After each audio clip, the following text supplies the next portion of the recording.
All right, welcome everyone to our Eco-Friendly Rotary Club. I hope you're having a wonderful day. Hope we're having a wonderful week. We got a couple of announcements, but before we do, let's go ahead and start with our bell. Let's see if it works today. Here we go. Ready? Cross your fingers. Yay. Yay! I didn't hear a bell, but I'm happy to cheer if everyone's doing it. I heard it. Let's go ahead and start with our four-way test. So here we go. I don't see any guests. I think we're all online here. So of the things we think, say, and do, is it the truth? The truth. Is it fair to all concerned? Will it build goodwill, better friendships? Will it be beneficial to all concerned? Awesome. All right. And let's go ahead and start with visitors and guests. We do have a guest speaker, but I don't see any other guest. Actually, I do. Colleen is a name. Colleen, yeah. Whoops, yeah. Hi. I'm Colleen from Virginia, USA. Oh, hi, Colleen. Thank you for joining us. Welcome. And I know you're talking about NIDs. I've done 14 NIDs, and I have a team that we're taking over to India in January. Wow. 14. Holy smokes. Well, we'd love to hear more about that. Maybe after the presentation, if we have a little time, you can tell us some more. Okay. Thank you for joining. Thank you. Wonderful. Absolutely wonderful. All right. And let's go ahead and talk about our announcements. Ailish, how is your microphone today? Do you want to talk to us a little bit? Yeah, can you hear me? We can. Yeah, oh, good. I sent the link on the chat. Did you get it? I think yes. You did. Okay, all right. So if you have a look at that, that's my idea, and it's actually coming to fruition very nicely. We're having we've decided to support a veterans organization, but we still have to put that link at the bottom of kind of after you expand when you come to our vision. We've decided just to put the link there to the veterans organization without saying anything about it. You know, just if individuals would like to support, you know, a veterans organization. They deal with small issues in regard to veterans, not the large issues. Small issues like, for example, there's a guy now in Lake Mary who needs a ramp built into his house because he just got 2 knees replaced, and he finds that they haven't worked, so he's going to be confined to wheelchair for life. So they're going to build a ramp to get into his house. Small things like that they're doing for individual veterans who just don't have anywhere to go for the small things like that. Although when you're in a wheelchair and you don't have a ramp, it's not a small thing, it's a big thing. But that's what we're doing. And if you really read it, it kind of explains it. You know, the vision area, it explains why we're doing this. And we're hoping that people will come, number one, and that you will pass the information on to your contacts, put it on your social media, and email whoever you know who's on your email list. And obviously, you know, a lot of them are not going to be in Brevard, in Florida, but if we can encourage people really across the world, as I say, in your own street, in your apartment block, on your farm, in your neighborhood, to do something small to get people to come together, I think. And you know, primarily because of the divisiveness and they all over here in the United States in particular, but all over the world in general. We look at what's happening in Germany at the moment, Peru and Argentina, you know, Guatemala, Spain, actually, you know, the Netherlands. It's just happening all over the place where there's great division and fear and really in danger. So, and I think if we get people to get to know each other, because once you get to know people, who generally they're not ogres. They're really nice people, normal people who want to live their lives like you and me, but just don't know their neighbors or are fearful of them. And that's kind of, you know, the basis behind it. And in regard to Rotary, I'd like to put a link as well to our club on it. I didn't ask the webmaster to do that yet, because, you know, obviously you all must say that that's okay or otherwise.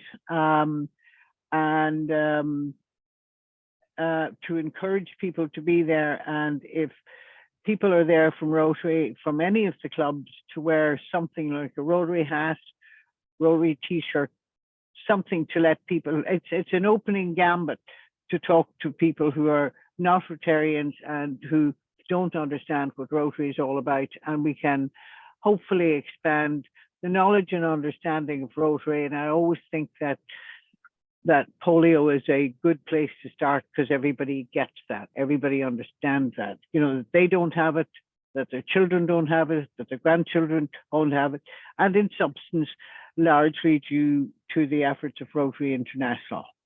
And that's, you know, it's kind of it. Great. Well, thank you, Ailish. And when's that happening? It's on December 28th, and it's on the web, up in the very first sentence on the link that I sent. All right. But it doesn't have to be, I mean, it doesn't, other people don't have to do something for the new year. And that's why we didn't call it New Year. We called it New Era. You can do it in March or June or September or any month. Do anything in your community that just brings people together. And that's the essence of Rotary as well. And we're looking forward to anyone who can be there on the 28th being there, because you have an hour back in your week. There is no meeting on the 27th. So again, click that link that Ailish shared in the chat. Take a look at it. If there's something that you think you might be able to be around for, please do. Just like Ailish said, I won't be there, but I hope that anyone in the area would be able to come. So thank you so much for that, Ailish. And I think I would emphasize that the important thing is for people to let other people know. I mean, to let your contacts know, even if they're not in this area, they can do something, but it's to get the word out, and that's what's key, and have people think about it and ponder it, but also people in the area to get them to come. Mm-hmm. Excellent. Thank you. I think, no, thank you. I think if anybody else has any other announcements for the good of the order, don't forget any nominations that you might want to make for our district leadership. The elections are coming up. Those nominations are due today. So basically you have, by the end of the meeting, essentially, if you want to nominate anyone else for any other positions, make sure you get those in. Just email President Eco at the address provided. Any other announcements for the good of the order? Good. All right, Mr. Ed, if you could hold tight 1 second, I just want to ask a question. Are there any updates from any of our chairs, for example, fellowship?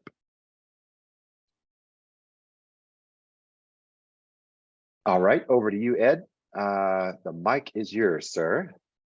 All right. Well, good afternoon, everybody. If I have to skip out, we've got lots of construction going on at the moment. But let's start with birthdays, anniversaries.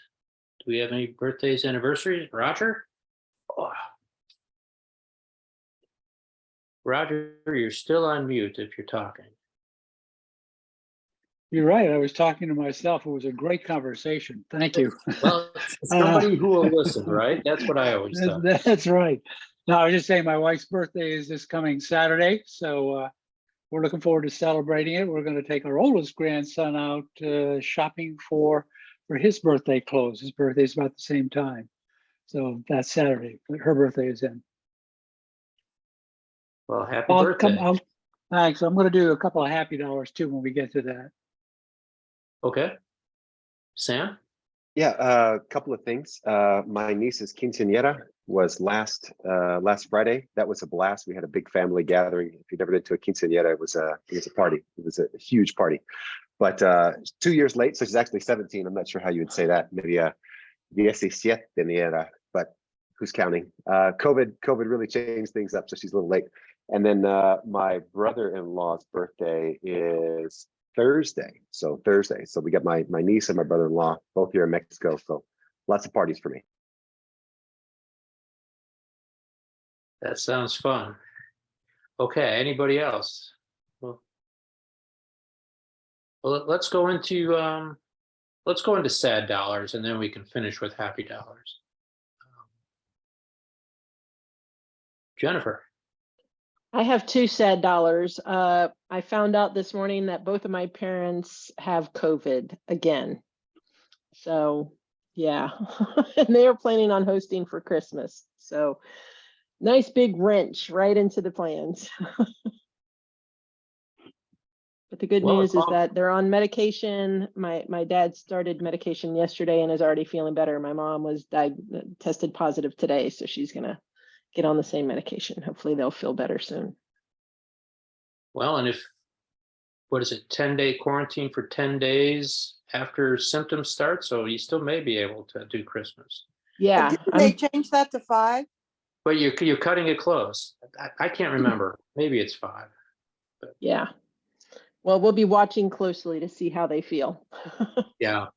Well, and my mom had a rebound case from that medication. So I guess. Oh, the Paxlovid? Yeah, that's something to be careful about too. If you're taking the medication. Yeah, I took the medication when I had it, and it gave me such a foul taste in my mouth that would wake me up in the middle of the night. It was terrible. It ruined I'm not my sure it was gut. worth it. I was sicker on the Paxlovid than I was with COVID. No, it didn't make me sicker. I'm not sure that it helped me it's- from being more sick, but it was nasty stuff. No, it didn't. I mean, it didn't exacerbate the COVID. It just ruined my gut. I couldn't eat for days. Yeah, they're going to be on Paxlovid. Is that That's the one I was what on. you're talking about? Okay. That's the one. Yeah. Yeah. So just something to keep an eye on. All Yeah, right. I had to sleep with gum in my mouth because you're right, Susie, that taste was just heinous. Awful. Ugh. Yeah. Oh, that sounds awful. All right, let's move on. Yeah, moving on. Sad dollars. There's any other sad dollars? I think that's sad enough, don't you? I do. All right, well, let's move into happy dollars then. I got a couple. Yeah, Let's see. Well, I see Michael's up, and Roger will get to you. Michael? Hi. My daughter's family in Poulsbo, Washington are arriving Monday morning for about 12 days. The Scottish American family, Ian, Aaron, Ben, Brody, and Shay. And we're going to take them to the Space Center as a Christmas gift. Awesome. We'll look for Dave up there. Are they going to help you move? No. Oh. Got to sell the Dave won't house. Dave won't be there, but you might be able to get him to meet you and give you a tour. This will be my last meeting till January, so have a good holiday, guys. Oh, no, okay. Well, and happy holiday to you too, Mike, but I'll Yeah. probably see you before then. All right, Alana. Hey, I'm just very excited. I'm going to be able to make it back for the Hang a Wish event. I'm going to be back in Florida for it. So again, as Mom said, it's going to be from 1 to 5 on Wednesday, December 28th off Emerson Drive in Palm Bay. And I hope to see you all there.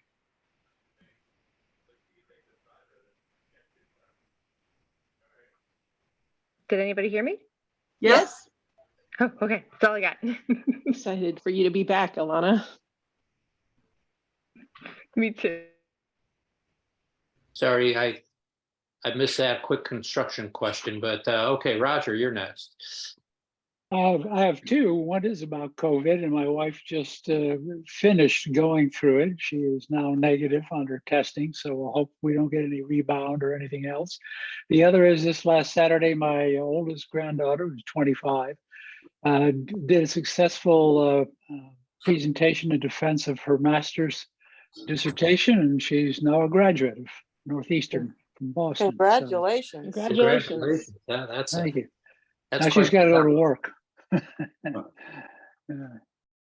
Yeah, she's going to go get a PhD now. No, she's really, the COVID really burned her out. Did it? She's 2 years. Yeah, she's ready to work now. I figure she'll end up going back to get it, but not yet. Oh, congratulations. All right, Thank Susie. you. Yeah, hey, I because I logged in as host, I can't do the hand up thing, so I have to wave at you. So I have a happy $2, $3 really. I had a kind of last minute arrival of some good friends of mine from England. They were only here two nights, not even 48 hours. And we had a great time, and I had them up for dinner last night, or had dinner with them last night, and Ailish was able to join us, and it was a very jolly time. So I took them to the airport this morning, and they're off to DC for 2 days. So they're here 2 nights, DC 2 nights, and then they have to head back to England. So I'm the only other person I know crazy enough to go to England for 3 or 4 days. So they came here for 4 nights. So, and it was a very jolly time. So it was great to see Ailish. Jolly good. Jolly good. That's a whirlwind trip.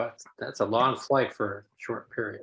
Yeah, I thought they might be flying first class, but she says, "Oh no, he's too mean. He won't pay for that." So for those of you who don't translate English, British English, mean means stingy. It doesn't mean unkind like it does here.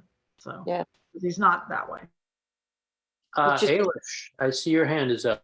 Are you on? I have $2. One is a big. I have an optimistic dollar. I had to go back into the hospital yesterday because they found something in my other breast. It's about 1 inch long, apparently. But I'm optimistic that it's nothing or will be able to be dealt with.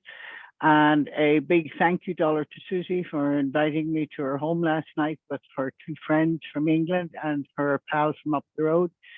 That really helped me. It really lifted my head out of my behind, in a sense. So Susie, thank you so much. Thank you. Well, and our thoughts are with you as well. So thank you. Jula. Hi, everyone. I have a happy dollar. Susie, you're not the only crazy one. I just got back from London last night where I spent 4 days there. But on the last day, we had snow, which was pretty awesome. Yeah, we saw your pictures. They were lovely. It was a really fun Last time they've had snow in 2 years, I think, is what they told us.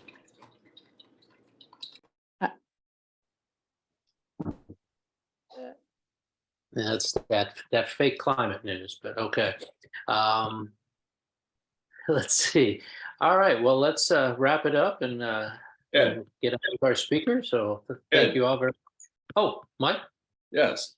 Is our PDG present today? Yes. I want to thank you, Michael, for your walk last year. I went up and down the road to find you. I could never find you. I'm in South Melbourne Beach. Next time you walk, maybe you'll stop at my place. You have lemonade or power bar? I would have gladly. Yeah, scotch also. Well, Mike, next time he walks, you won't be living there anymore. You'll be in Washington State. I hope so. Yeah. So that'd be quite a walk. Yeah. That'll be a hell of a walk, Michael. But we'll support you if you want to do it. That's right. That's dedication, walking all the way to Paulsbo. Straight out of Forrest Gump. I don't know. Titusville to Boca. What a walk is that? Let's without further ado, let's introduce our wonderful guest speaker. Michael Walstrom has been a Rotarian since 2014. He is a member of the Rotary Club of Boca Raton downtown. He's a Paul Harris Fellow, a Paul Harris Society member, a Polio Plus Society member, benefactor, and a major donor. Wow, I love it. I love it, Michael.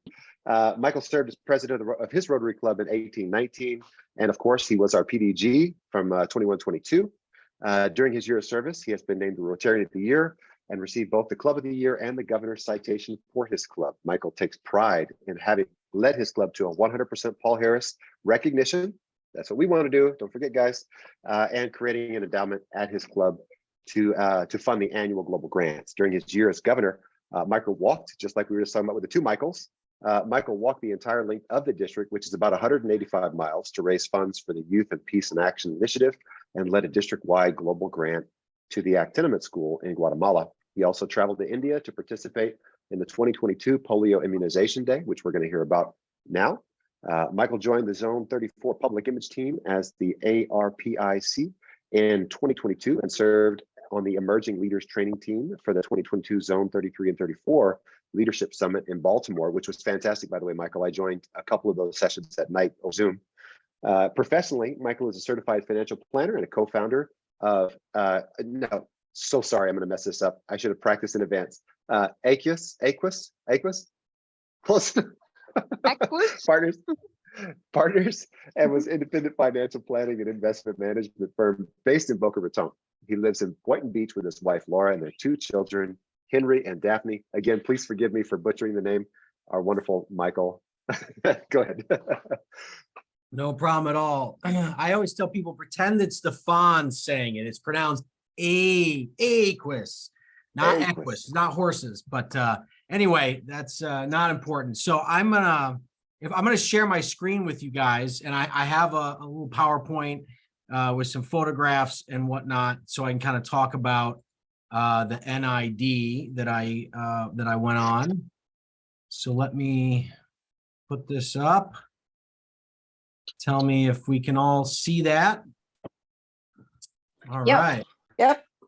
Okay, so some of you, obviously, someone's joining us from out of state who's very familiar with polio trips. Some of you may not be. So NID, again, this is Rotary, so acronyms are required. That's a National Immunization Day, right? So, polio eradication, of course, one of our key initiatives for Rotary International. And I can tell you that for those of you that heard my spiel as I came around when I was district governor, it was really reading about the NIDs, in particular in India, in David Forward's book, A Century of Service, that was one of my really an early inspiration for me to kind of go from club member to engaged Rotarian. So it was a real goal of mine to get to participate in an NID. It was something that I was very interested in doing. So, and then doing one in India as well was something I really had been trying to do, and unfortunately they got canceled for a couple of years during COVID. Plus, my wife kept having kids, and she didn't want me leaving the country when she was pregnant, I guess. So that delayed my attempt to go. But this year I finally got to go. So there's a lot of different organizations that put these together. I went with the Howard Tours group. I just happened to meet Brad Howard a couple years back. I served as an aide for him at our pets, and we had talked about it, and I got on their mailing list, and so that's how I ended up with them. But I know there's a number of different groups that go. The Howard Tours group, we went from September 9th to the 20th. They do a good job of combining some, tourism, cultural and historic tourism, along with the Rotary programming of the trip, which, these trips are not inexpensive, right? I think the actual tour portion of it was something around $3,000. I think it's a little bit less if you do double occupancy. I was single occupancy. And then your airfare, it can be a big chunk of additional cost as well. Plus shopping for your wife while you're over there, because she's at home with 2 kids while you're on vacation. That's also expensive. But point being, if you're going to spend the time and the money, it's nice to be able to combine the Rotary stuff with the tourism elements, because it's not very often that I get the chance to run off to India. It's a long flight. It was, for me, the trip started in Palm Beach. You're talking about a 3-hour flight up to New Jersey, and then a 14.5-hour flight to Delhi. Our trip started in Delhi. When we landed, we were in Delhi. Howard Tours does a great job of arranging wonderful hotels for us. This is a group shot to kind of start things off. This is actually in Agra at the Taj Mahal, but you can see we had about, I think it was 28 Rotarians from around the country. I was the only one from Florida, but there were folks from California, from Wyoming, from New Jersey, from all over the place. So one of the greatest parts about the trip is meeting all these wonderful folks that we now live on in a WhatsApp group with for the rest of my life. Let's see if I can, there we go. So what, for me, I have been on trips to, rural Mexico. I've been on the trip to Guatemala. So I've been to parts of the world that look not at all like the United States. India was remarkable in a number of ways. One is just the number of people. Delhi is home to about 22.5 million people. So the size of these cities is remarkable by comparison to anything I had experienced. Now, we stayed in New Delhi, which is the kind of the government section, the old colonial government section of the city, which is a bit more spacious. The traffic is still something quite remarkable. I didn't include any videos in here because they don't always load very well, but I have some time-lapsed video that I took from the front of our tour bus trying to get in and out of these cities, and the traffic is just absolute mayhem. There's no rules whatsoever with what's going on. There's lines on the road, but no one pays any attention to them. Our bus would come up to intersections and be doing 20 miles an hour. And I thinking, well, we're just about to kill like 45 people because he's just going to plow into traffic. But they just get out of the way like a school of fish or a flock of birds. It's really unbelievable, because I was sitting there and you're looking down from the windows of this tall bus and I'm just cringing. In fact, some of the people couldn't sit near the front because they just couldn't handle the anxiety, because you just thought, because there's cars, there's giant buses, there's tuk-tuks, there's people on bicycles, there's, wagons being pulled by camels, all these different types of vehicles on the road. And the bus just comes hurtling into this scene. And at first I just thought, how are we not running over people just by the scores? I just don't know how that's possible, but no one ever got hit. It's amazing.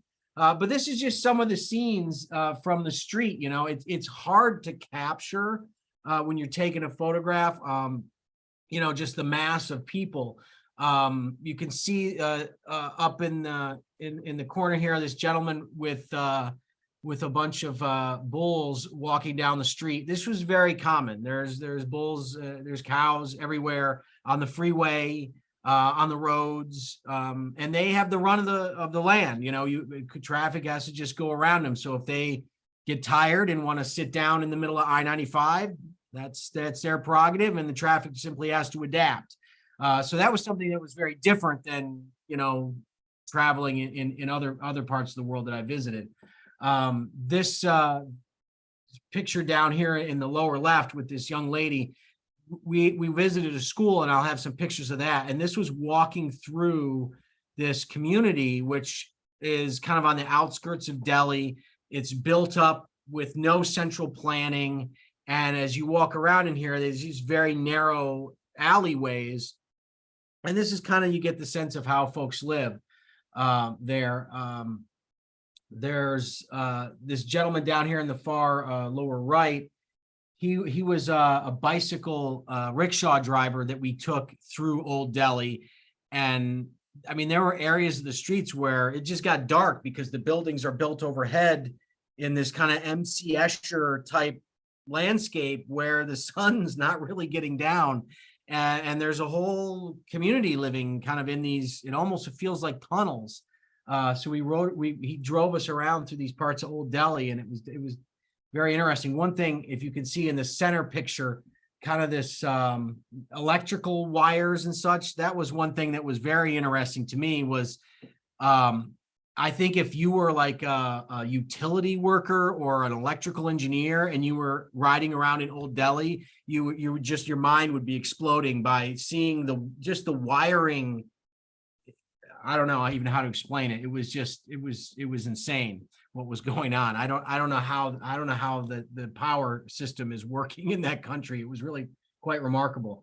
And then down here you can see kind of these rotary symbols. So you'd get to these roundabouts in different parts of the city, and you could tell Rotary had a huge presence because you would see this kind of thing quite frequently.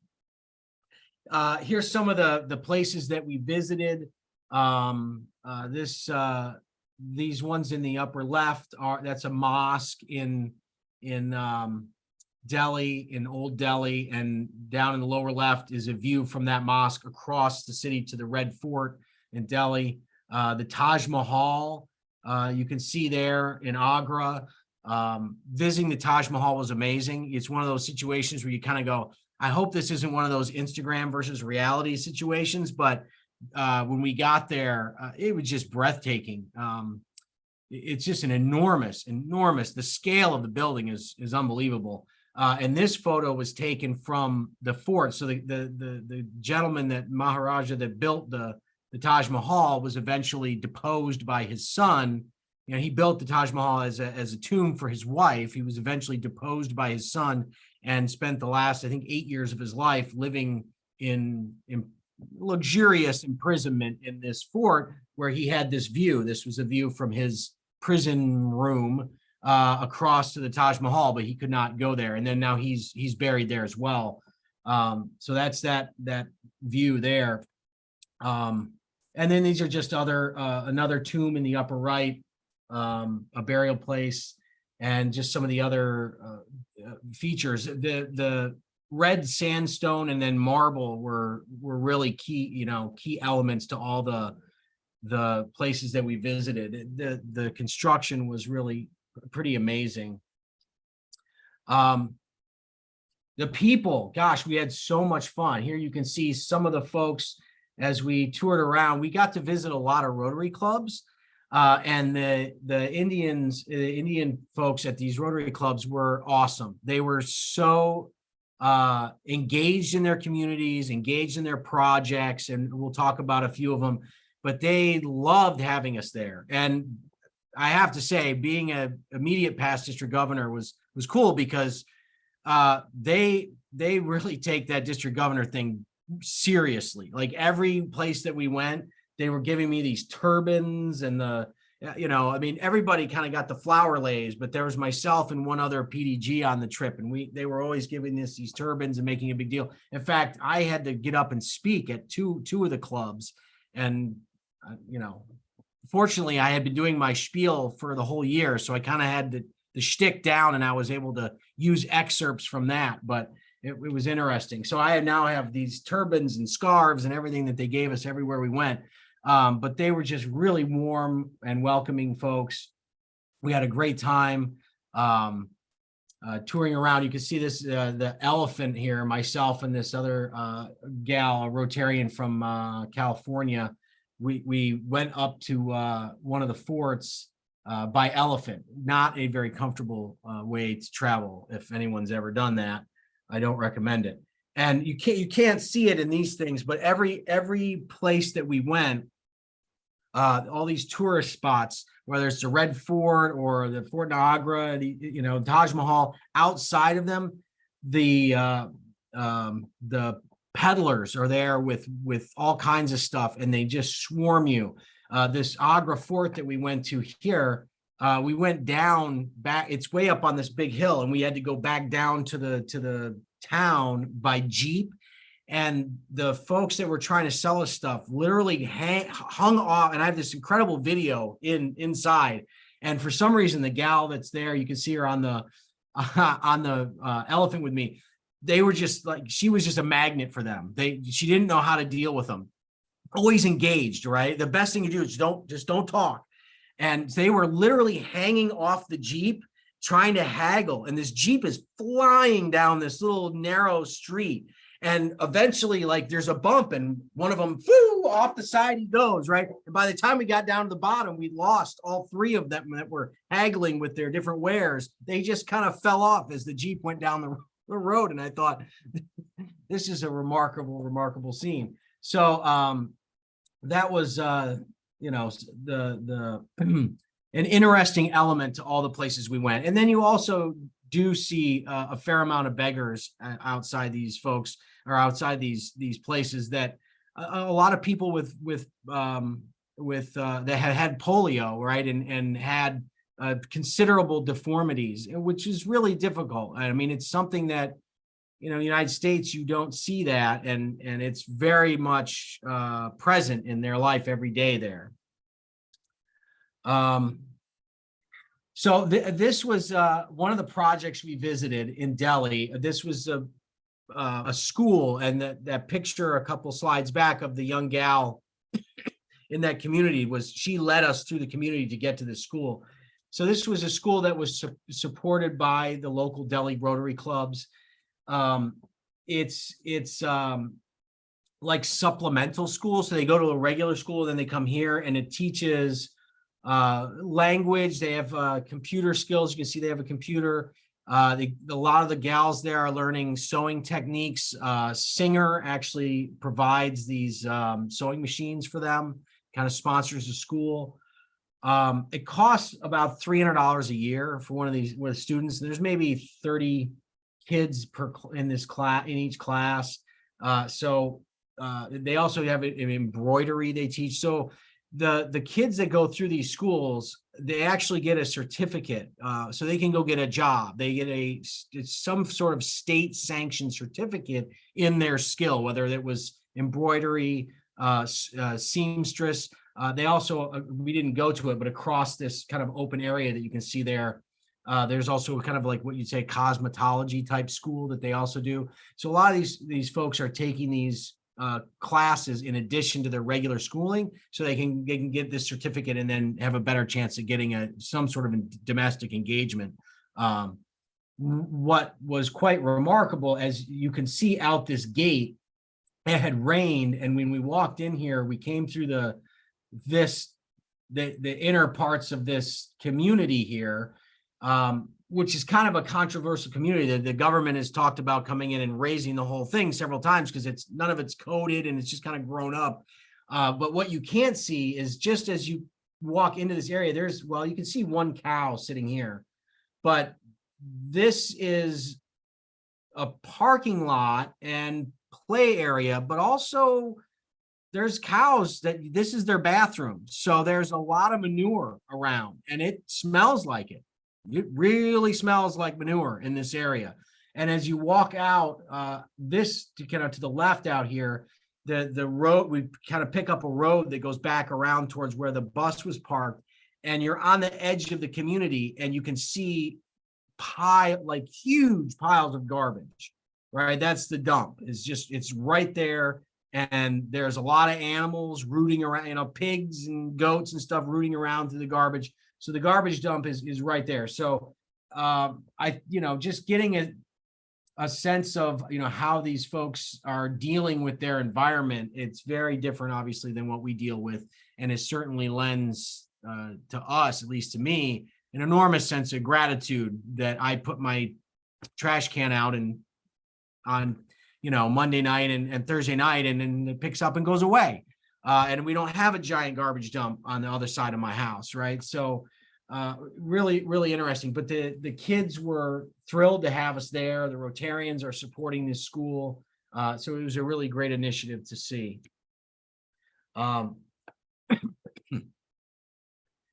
This was in Delhi as well. So 2 initiatives here. This was the main hospital in Delhi that we visited.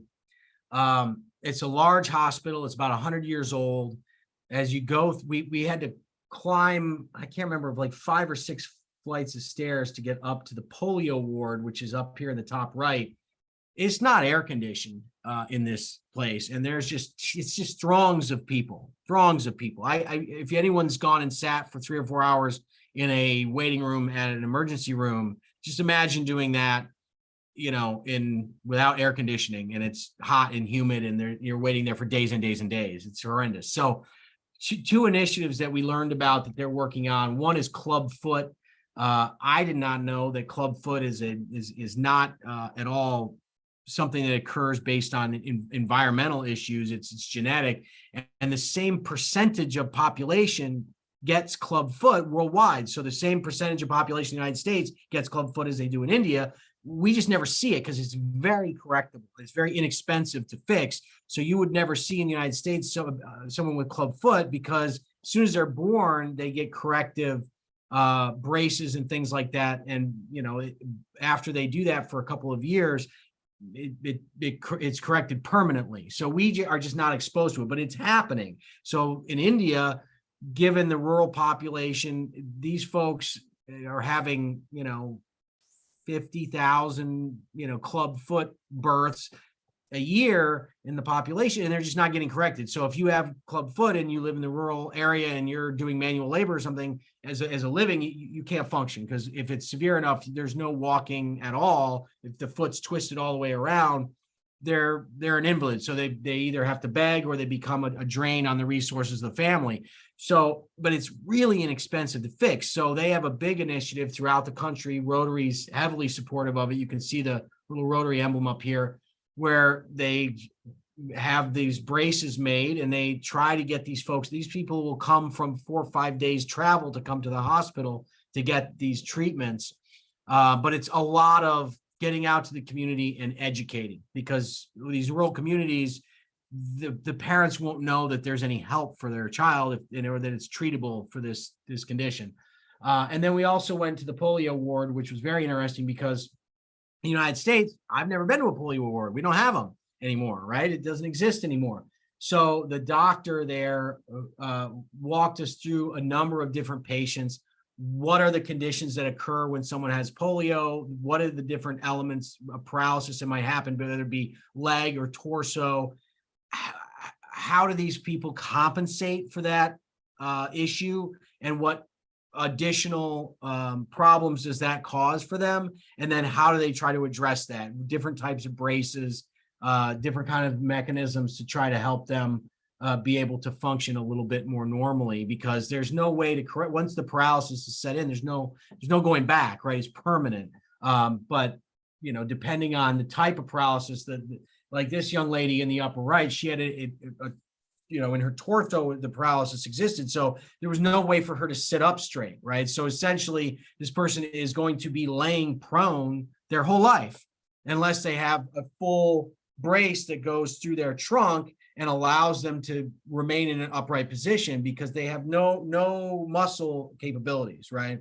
Other folks there had a paralysis in their leg and hip area, and then a withered or a smaller one leg. But in order to walk, they can't put weight on their knee, right? There's no hamstring or any of that there, right? If they stepped on that leg, it would just simply collapse, right? They're not able to put any pressure because there's no tension in the muscles. So what they do is they tend to lean down and put their hand on their knee to stiffen it so the knee doesn't buckle. But in doing that, it causes all these other issues from walking that way all the time. So if they can get a brace, then they don't have to lean on their knee like that, and they can actually walk normally. Somewhat normally, but it stops them from having all these knock-on effects physically. So very interesting to see that. Again, something in the United States is just we're not exposed to. In Jaipur, we visited the Jaipur Foot Factory. Again, this was heavily supported by Rotary in its early years. This was fascinating. So a lot of amputee issues. Believe it or not, I was asking where do a lot of these issues come from? Apparently, rail travel is still heavily used in India. And these folks pile onto these trains. I don't know if you've ever seen a picture of this train pulling out with people just climb all on the edges. Well, they fall off and the train takes off a limb. It's a very common way to lose a limb, as well as, regular, whether it's industrial or agricultural accidents, machinery, things like that. But The Jaipur Foot Factory, and they actually have locations around, this was the model in the original, and they have like 25 locations around the country now that do the same thing. But basically, you can show up at the Jaipur Foot Factory, missing an arm, leg, foot, and any portion, right, up to the hip, elbow, shoulder, and they will manufacture you a limb and fit it, and you will leave with that limb that day. And it's free of charge, right? This is all running on donations.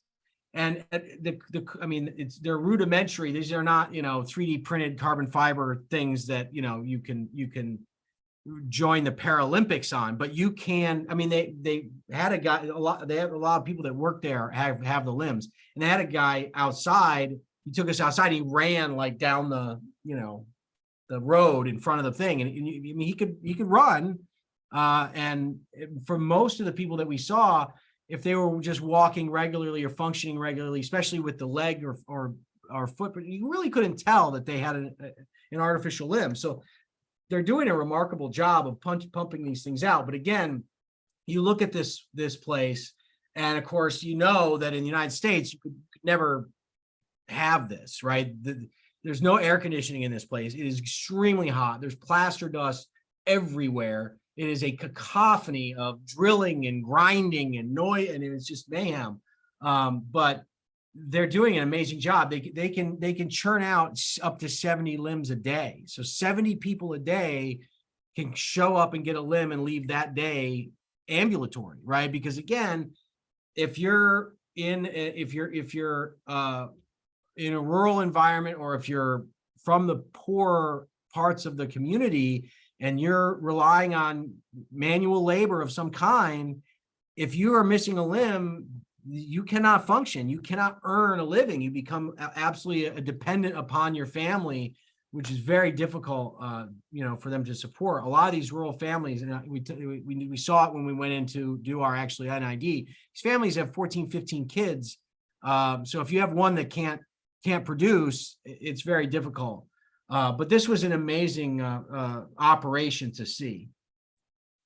Our actual NID. So we did our NID in a Muslim community that was about 30-ish miles south of Delhi, outside of Delhi, a very traditional community.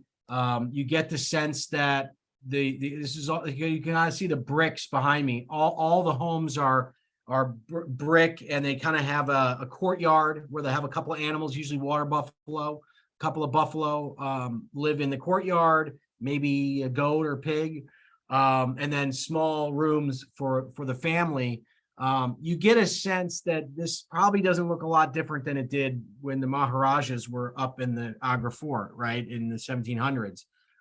As far as what's going on there, they do have some electricity, and occasionally they have cars. A lot of the community we were in it was about 50,000 people live in that greater community. The men in that community, a lot of them drive trucks for a living. So when we were there for 2 days. We had a couple of Rotarians with each of our groups, and we had World Health WHO members with us as well. And they were able to translate and communicate. So one day we were stationary, people came to us and we gave the vaccines. And the next day we were on foot and we traveled around. And that was really interesting because you were going into people's homes. Some of the folks wouldn't let me in because I'm a male, and we saw very few men. Whereas mostly the men were working and the women were at home. Again, the average home, had 14 or 15 kids. But the kids were out tearing around. We had a gaggle of kids you could see in the upper right-hand corner. They just followed us everywhere. Everywhere we went, we just had a troop behind us watching us. But it was a great experience. This is Jolene here, picture with me. She was the Howard Tours person that was with us the whole time. She was great. But these kids were fun. I mean, so they were really hilarious. You could see this kid, his little guy, he would have been fine in Brooklyn. He was streetwise. He had an attitude. you know, he was making it happen. A lot of these kids were very shy and bashful. Not this kid. He looked like he was ready to make a deal, maybe sell you a watch or something. He knew what was going on. But you can see that, and you can see the vaccine here, the drops that we use. This was day 2, and you can see we're out in these communities walking through these little narrow passageways, and then you go in, you know, knock on the door, and you go in, and it would open up to this courtyard, and the family would be in there. But you know, sometimes you're at the door of this, you go in through the courtyard, and you know, a lady will bring out a baby, very young. Frequently, I would see them with a lot of skin conditions and just flies, you know, flies on the kids. And you're given these polio drops, and right behind you is a water buffalo that's just, you know, pooping a lot, like volume is hitting the ground. And you're just like, I feel like I'm doing something medical, but there's a lot of poop that's happening right here. And I don't know how that works, right? There's this sanitary element of it is not occurring. But that's just the way life is in that environment. And then they're cooking, making a lot of the kind of the flatbreads and stuff right in that same environment where the animals are living. And, you know, it's very, everything in life is happening in one place, very close together, right? This gentleman right here with the beard, he was awesome. So he was one of the guys that organized the original NID, the first NID back in the early 90s when they first did the India NID. So we talked about that because that was the part in the book that I was so inspired by. So that was the second day of our NID, and that was pretty much I think that's the end of it. Yeah. That was pretty much the end of the NID was kind of the wrap up. And then from there we went home. So that's the whole deal. One thing I will say is, you know, getting around, we spent a lot of time in the bus, you know, getting from Delhi to Agra and Agra to Jaipur and back to, you know, you're 4, 5, 6 hours travel. So it's a hectic pace. You're only in a hotel for maybe 2 nights at a time. So you really unpack, you're constantly on the move to cover as much ground as we did. So it was a little exhausting in that regard. Plus, I was still working. So I would do my day. I would get up in the morning and call my wife and say hi to her because she's getting towards the end of her day, and we would do our whole day. We'd get back and I would call them and say good morning to my family. And then I would work from like 11 to 1 because my clients were up. So I was on the computer working. So definitely by the time I got back, I was burnt. I was exhausted, but it was an amazing trip. I would definitely do it again in the future. But I would love, if there's questions, I'd love to take any questions about the trip that anyone has. I can go first while I'm looking for hands up here. Not really a question, just a comment. I cannot believe the sunny day photo of Taj Mahal because it's so foggy every single day, and we got lucky as well. But yours is like spectacularly sunny. We had it was an amazing day. It was really amazing. Oh, and I forgot to mention, you know, when we did our NID, the World Health Organization, this is happening nationwide. We're just one little team. So they said there would be about 70 million kids. It's basically 5 and under they're giving the vaccine to, because the oral vaccine, the problem is that when we get the vaccine here, we get a shot, right? And it's one time, you're good. Because the oral vaccine goes in the gut, and a lot of these kids have because of the sanitation issue, if they have diarrhea, that thing can go right through. So they'll give this thing every year, you know, because it may take 2, 3, 4 years for it to really, really take if it goes through them because they have diarrhea problems. So you're basically doing everyone 5 and under. And then the nationwide, it was about 70 million kids happening over the course of this 2-day NID. Wow. Where would people find information about how to sign up for something like this? The Howard Tours, I understand, but is there a organized NID place like a site?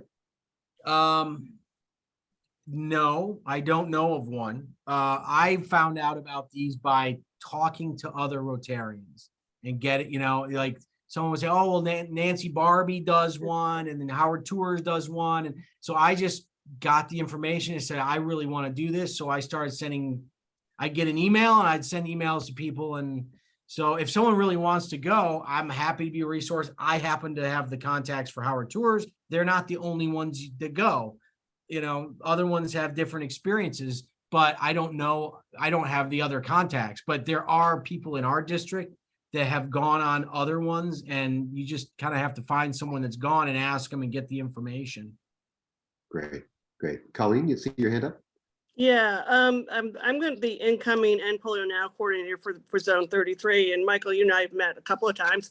Like I said, I've done 14 NIDs. So, work with your End Polio Now coordinators in your zone. They usually know who it is. Of course, Nancy and I are best buds. And I've done many trips, most of my trips with Nancy, but I've also done other trips. So anyone that's looking for it, really, word of mouth is, like Michael said, is the best way. Great. Kimberly, I see your hand up. Oh, hand down. All right. Any other questions? Sorry, I forgot I was on mute. The cardinal sin of Zoom. Yeah, because polio has become an issue, not a huge issue, but still an issue here in some communities in the States. Any thoughts about doing something like that here, or are they just too vaccine resistant in those communities? So what we actually had a meeting with the WHO folks at their offices in India when we were before the NID, and they addressed that, and they really said, what they saw that came in the United States came from elsewhere. I mean, we have the public health in the United States is you get the polio vaccine when you're young. Now, it's possible that people could not get vaccinated, and that could eventually create an issue. And something that we do have to be attentive to, but we don't really have there's no need for an NID, because if you get born in the United States and you go to a pediatrician or something, or you go to the doctor, there's a vaccine protocol, right? Whether you're getting mumps, rubella, whatever. I mean, my kids got the little circle every time they come back from the pediatrician. They got the little shot thing on because they're getting courses of this stuff. You have to literally be a person that says, I don't want it, to avoid it, right? Whereas in other countries where they do not have the public health infrastructure, and in some of these traditional communities, in this case, this Muslim community they sent us to, when they have outbreaks, this is an area where they tend to have it for a variety of reasons. One, low penetration, because they've had to overcome some cultural issues of whether or not they're going to want their kids to get vaccinated, right? And they work really hard with local leaders and local religious leaders to try to educate the people through those channels that this is helping their children. And then also the issue of getting the vaccine to stick because of the diarrhea issues, right? The intestinal issues. You could give this vaccine to a kid a couple years in a row, and the kids could still get polio because the full immunity didn't set in because it passed through them, right? So it's important in those areas because you're giving the 2-dose oral, right? Not the injection. You just have to keep hitting it in order to make sure it takes.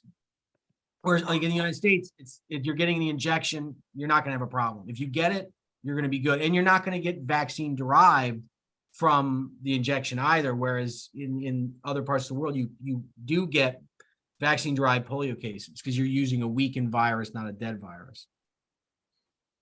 Okay. Yeah, it tends to be in a cluster and religiously related in these communities here in this country. Yeah, the ones that were here were people that brought it. It didn't initiate in the United States. Did you have any issues other than you couldn't go in the house because you were male in the Muslim community? Not at all. Okay, no resistance? No, not at all. And we were there with local folks with, first of all, if you're wearing Rotary garb, like Rotary is in the United States, people are like, oh, Rotary nerd, right? Over there, Rotary is a lifeline. You know, we're rock stars in that country. And the Rotarians in India are only the very upper echelon. Like most of us who are Rotarians in the United States, we would never qualify, right? Because we're not the CEO of Citibank or right. Like that's the people that are in Rotary in India. Yeah, that's the way it tends to be outside this country. Yeah, it's not egalitarian here like it is here. So it's when you wear the Rotary stuff, they know what that is and they respect it tremendously because they know that you're really helping their community in lots of different ways. And there are only a few homes that wouldn't let me come in, right? I did notice a variety. It's like some women, they all are wearing like a headpiece. Some women, as we approached the home, would cover their face completely until we left. Some would do it on the street. Others would not. And there were maybe 2 or 3 homes that wouldn't let us men in and only the women would go in. But only 2 or 3 out of all the ones that we did. So variation, but mostly they were very, happy to have us there and giving the vaccine to their kids. That's so fascinating. Thank you. Thank you so much for the presentation. I just wanted to take note of the time and say thank you for your time, Michael. Really appreciate it. Next time I see you, we're gonna have to swap silly stories on the Golden Triangle Trail. But thank you again. We'll go ahead and close the meeting. I'm gonna stop the recording here. And if anybody wants to hang out, usually we'll leave the call on just if anybody wants to hang out and chat. But huge thanks. Thank you again for Colleen for visiting with us. And thanks for the information that you shared as well. And with that, we always close with our Rotary motto, which is service Above self. And happy Hanukkah. It starts on